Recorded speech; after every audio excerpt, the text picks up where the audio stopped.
Gitaru sam svirao, išao sam, ja mislim, tad već jedno 4. osnovne glazbene, a 6. ili 7. osnovne škole, ove klasične. A 4. glazbene i već sam barato s notama i to, i za 2 tjedna je bas pa već. Je.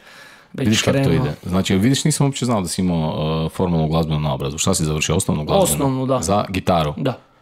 I kako je to bilo? Daj mi priče to iskustvo. Zašto nisi išao dalje? Ja sam se čak prebacio u Baloković, ali tako? Da, ja sam završio srednju Baloković. Ja sam se bio prebacio, sad ne znam da li je bio 5. ili 6. Uglavnom prebacio sam zadnje 2 godine tamo s ciljem da ću možda ići. Međutim, eto tako, pubertet, srednja škola, i generalno nisam ja nikad volio tu muziku. Klasiku? Da, nikad to nisam preferirao, nikad nisam uživao u vježbanju toga. Zanimljivo. Bilo mi je, recimo, kut mi je bio baš ok. A to je fakat minimalizam najveći koji postoji. Da. I to mi se baš sviđalo. A generalno zato što ja nikad nisam ni ulazio u neke, ni dan danas ne ulazim u neke dubine što se muzike tiče. Znači mi recimo, ovo što mi sviramo, to nije neki najvrhunski nivo muzike.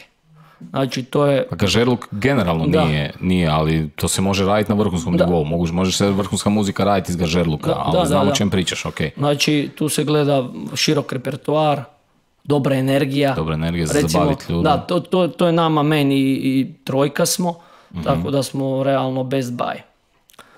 Lako nas je i namiriti, ako je negdje u restoranu, imaš 3 stolice umjesto 5-6 stolica, imaš nižu cijenu fiksa, imaš, znači... Kako si ti doživio tu tranziciju? Mislio sam kasnije pričati o tome, ali dobro da si načeo tu temu.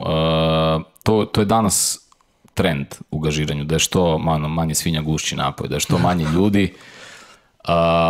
Vjerujem da se ti sjećaš vremena, sjećam se i ja, vjerojatno si počeo u bendu, klasičan, neka tamburaška petorka, bas kontra 2 braća i prim ili nešto nebitno. Čak smo i baš bend, bend, bubanj, klavijatura. Aha, ti si prvo to. Gitaru sam. Ti si gitaru, da.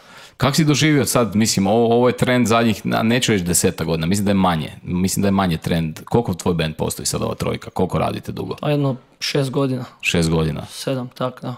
A čekaj, ti si među vremenu si svirao i u Megatonu, je li tako? Da, i u Megatonu, i u Par Nepar, pa ja sam, s Par Nepar sam počeo, ne znam da sam imao oko 18 godina sam imao, ne znam, 17 ili 18. S njima sam počeo svirat već lagano gaž, znači to je bilo prije 14-15 godina. Mislim, i prije sam ja još imao jedan bend. Dobro. Sa starim dečkima, znači prvu svadbu sam odsvirao kad sam imao 14 godina. Ali ajmo reći baš bend neki ozbiljniji s 18 godina, to ti je bilo klasika, harmonika, klavijatura, bas, gitara i bubanj, klasična petorka, i tu smo ti krenuli, onda su tu neke rošade dešavale, onda sam se s Tupekom u Sjaj noći. Dobro. Ista formacija, znači isti instrumenti. Dobro.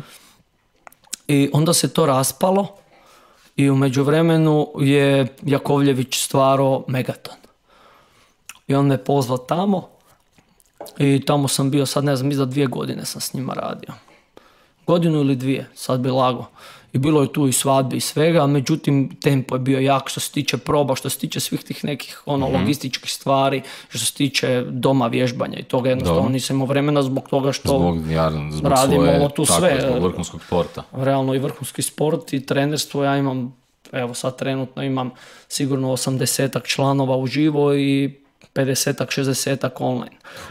Tako da njima treba posvetiti vrijeme, ne možeš naplaćivati nešto, mislim na kraju krajeva ne možeš ni raditi kako treba, onda ne možeš ni naplatiti, tako da moraš pružiti neku uslugu koju si naplatio. Znači u biti iz Megaton strukture takvih bendova si otišao upravo zbog da bi se mogao ozbiljnije baviti svojim poslom. Tako, znači, da. Pa vjerujem, prošlo te prekidam, vjerujem da je, znači, mislim sad kad si u trojici puno, te svirke ne traju do 7 ujutro, ipak je, znaš, rijetko kad ostaneš do 7 ujutro, ovo je malo gadno kad si u svadbarenju, znam po sebi, vjerujem mi, u istom smo...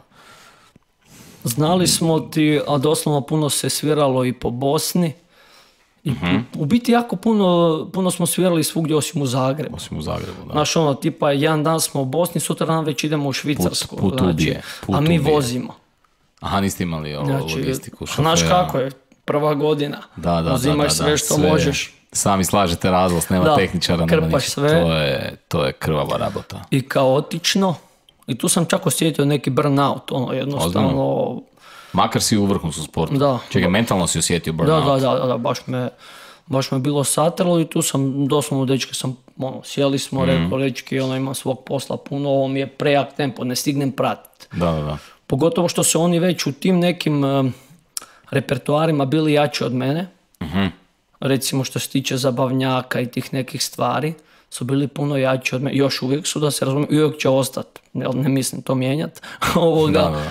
Ne misliš početi vježbati instrument? Da, jednostavno mora biti toliko individualnog rada imat kod kuće da bi to bilo ludilo. I jednostavno nisam to htio. I rekao sam, nemam vremena, ne stignem vas pratiti, najiskrenije kako je. Dobro, da. Neću vas, karte na stol. Neću vam biti sidro, znaš, šta ću vas vući, a ne stignem, osjetim da ne stignem pratiti. I tako sam izašao i trojka, preporodili se.